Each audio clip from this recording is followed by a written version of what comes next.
This is not a rumor anymore. It is a chain reaction that has already started. Because Red Bull is preparing to replace Max Verstappen, McLaren has quietly positioned itself to take him, and Oscar Piastri is right in the middle of a move that could completely reshape Formula One.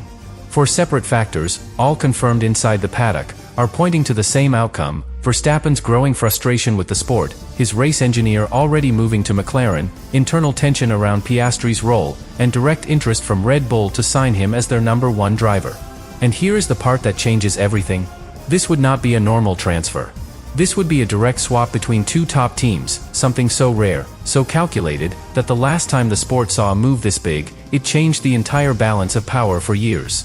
But the real story, the one nobody is explaining clearly, is why all of this is happening at the same time, and who is actually pushing it behind the scenes.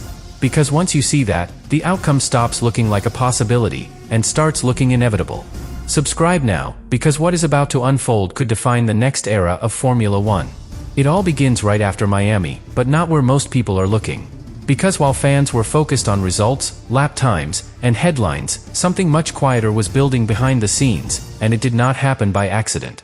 Within the space of just a few days, two of the most respected sources in Formula One released the same information at the same time.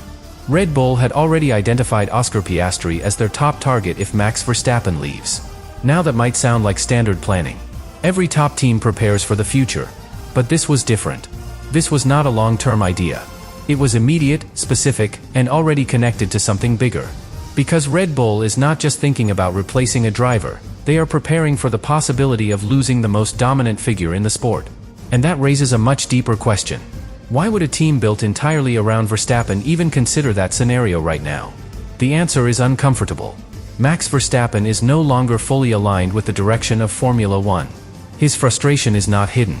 It has been building race after race, comment after comment, especially around the new regulations shaping the future of the sport.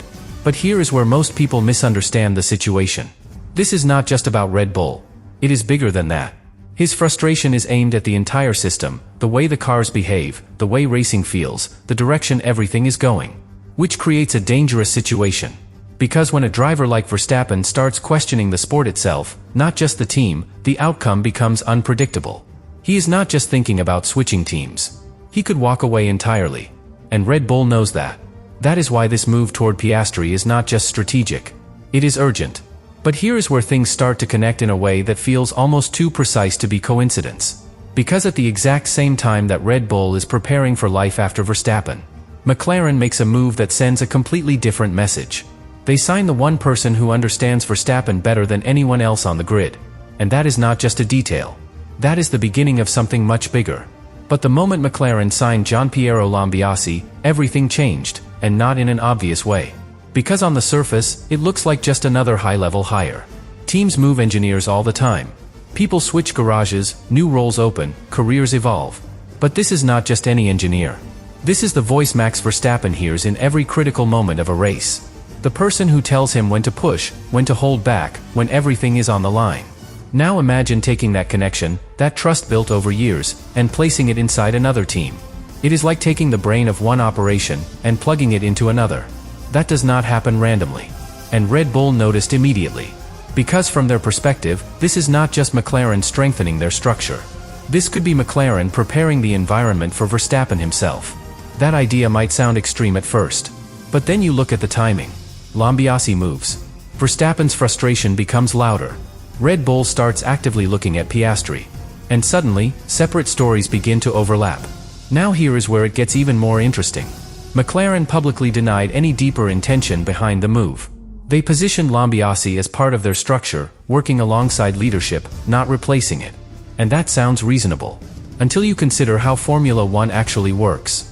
Because teams rarely reveal their real strategy while it is still forming. They protect it. They downplay it. They let it develop quietly. So the denial does not close the story. It keeps it alive. And inside the paddock, people started connecting the dots almost immediately. If Verstappen were to leave Red Bull, where would he go? Which team has the resources, the ambition, and now, the one person he trusts the most? Suddenly, McLaren is not just an option. It becomes the most logical destination. But that creates a problem. A very big one. Because McLaren already has two top drivers. And one of them is Oscar Piastri. Now the situation shifts again. Because what looked like a Verstappen story quietly becomes a Piastri story too. And this is where the tension inside McLaren begins to matter more than anything else. But inside McLaren, the real tension is not loud, it is strategic, and that makes it far more dangerous. Because from the outside, everything looks stable. Two elite drivers. Strong results. A team fighting at the top. But inside the garage, there is a question that no one wants to answer publicly. Who is the future of McLaren? Because in Formula 1, you can say you support both drivers equally, but when it comes to championships, development direction, and long-term investment, there is always a priority. And right now, that balance is starting to shift. Lando Norris has momentum.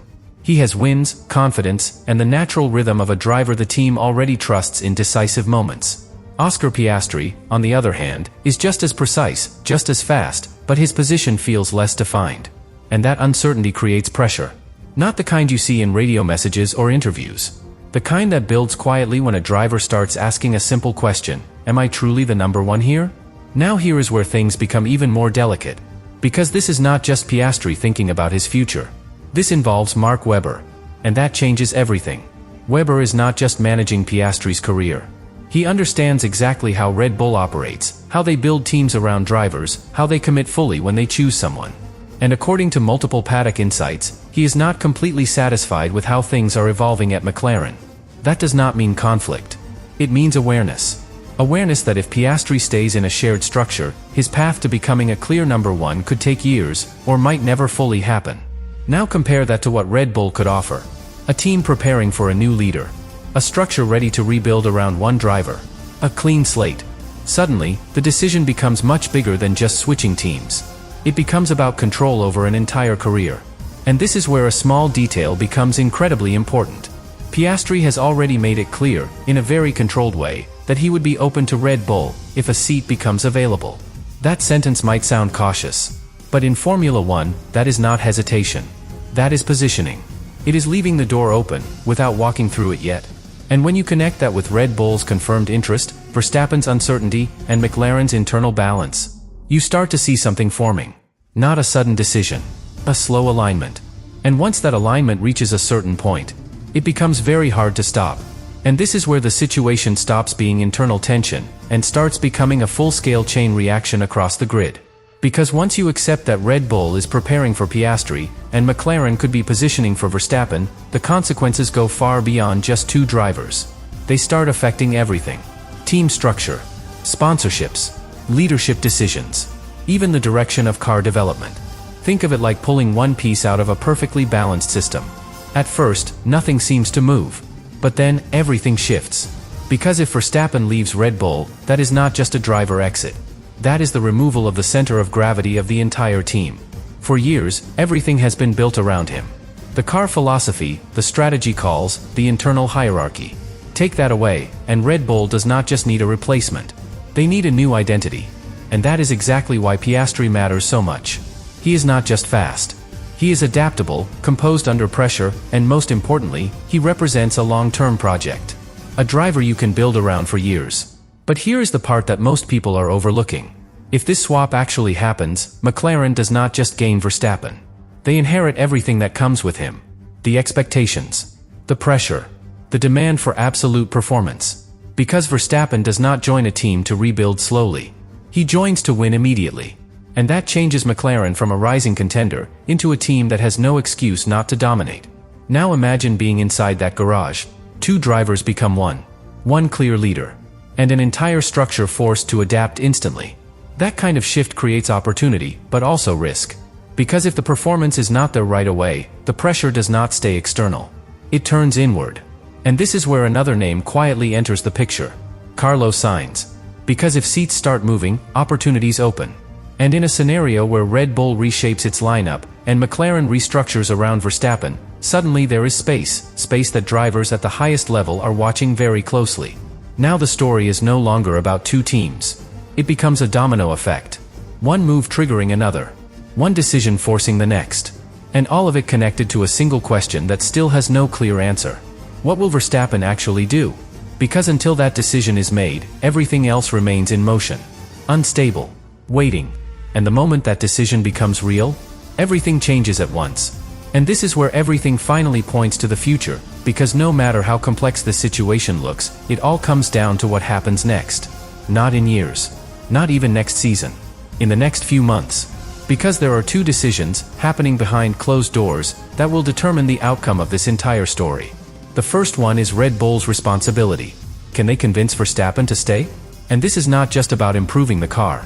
It is about convincing a driver who has already achieved everything that the future of the sport is still worth committing to. Because if his frustration with the regulations, with the direction of Formula One, continues to grow, performance alone will not be enough.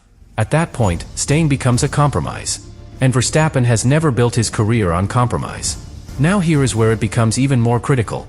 Red Bull is entering a new era. New leadership. A different philosophy. A shift away from the system that originally built their dominance. So this is not just about keeping a driver. It is about proving that the team still has a clear vision strong enough to keep the best driver in the world. If they fail to do that, everything opens. And that leads directly to the second decision. McLaren. Can they convince Piastri to stay, without guarantees? Because that is the real issue. Not performance. Not results. Control. If Piastri feels that his future depends on sharing priority, waiting for his moment, adapting to another driver's trajectory, then Red Bull becomes more than an option. It becomes the solution. A place where there is no ambiguity. No internal hierarchy to question. Just a team ready to build around him. And this is where both decisions collide. Because if Red Bull cannot secure Verstappen, and McLaren cannot fully secure Piastri, the swap does not need to be forced. It happens naturally. Like two pieces falling into place. And when that happens, it will not feel like a shock inside the paddock. It will feel like confirmation. Because every signal we have seen, every move, every statement, every silence, has been pointing in the same direction from the very beginning. This was never just a rumor. It was a process. Slow, quiet, precise. And now, it is reaching the point where it cannot stay hidden anymore. So the final question is no longer whether this could happen. It is much simpler than that. When the moment arrives, who will commit first, and who will be left reacting?